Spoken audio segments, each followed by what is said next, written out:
The Miami Dolphins are pushing through Week 14 with a wave of good vibes coming from the latest injury updates. There's an undeniable buzz around the team right now, and it's not just about the upcoming matchup with the New York Jets. It's the sense that, finally, things are starting to align in the Dolphins' favor. Every single update from Thursday's injury report carried a sense of optimism, a rarity this late in the season when teams are usually scrambling to manage health concerns. Let's talk about the biggest win on this front, Kendall Fuller. Fuller's presence on defense has been sorely missed, and seeing him as a full participant in Thursday's practice? That's huge. It all but confirms he'll be on the field Sunday. Think about what that means against a Jets team that, while struggling, has enough weapons to cause trouble if Miami's secondary isn't locked in. Fuller's return injects a level of stability and confidence that's been lacking in recent weeks. Then there's the other big names making progress. Tyreek Hill, the Dolphins' electric playmaker, popped up on the report with wrist and rest issues. It was a little concerning at first, but moving from not practicing at all to limited participation, that's the kind of trajectory you want to see. This guy is the engine of Miami's offense. Without him, the dynamic completely changes. Whether it's wrist or rest, as long as Tyreek's out there Sunday, the Dolphins are in a better spot.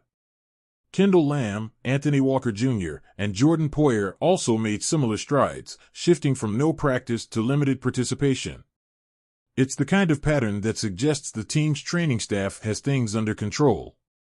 It's encouraging to see these veterans gearing up for game day instead of sitting on the sidelines. And let's not forget about Terron Armstead. Yes, he's still not practicing with that lingering knee issue, but if you've been following this guy's season, you know he's a warrior. He hasn't missed a game despite the injury, and there's every reason to believe he'll get it out again. Now, for those longer-term situations, there's some cautious optimism, too.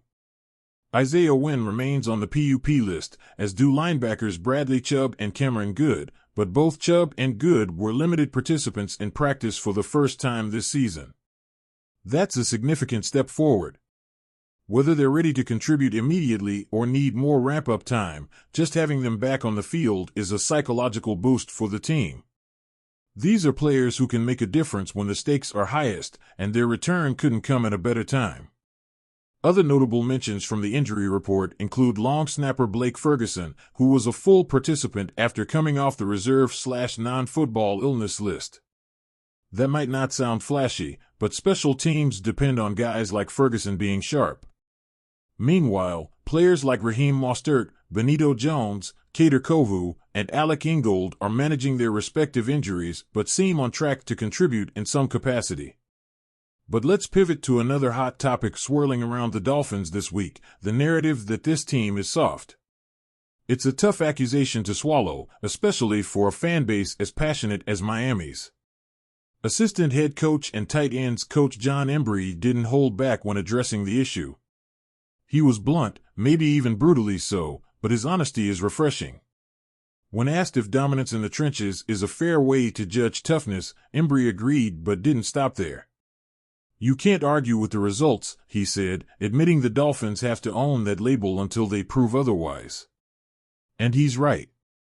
Sports are about results, plain and simple. Until Miami starts converting more consistently in those critical short yardage situations, the criticism isn't going away.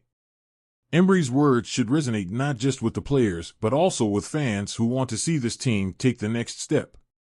The numbers back up the need for improvement. Offensively, the Dolphins are converting 62.5% of their 3rd and 1 runs, a decent figure, but not where it needs to be for a team with playoff aspirations. On 4th and 1, the numbers are even worse, with Miami failing both of its rushing attempts. The passing game in those situations is slightly better but still leaves room for doubt. Defensively, the picture isn't much brighter. Opponents have converted nearly 78% of their 3rd and 1 runs against Miami, a statistic that highlights a lack of physicality at the point of attack.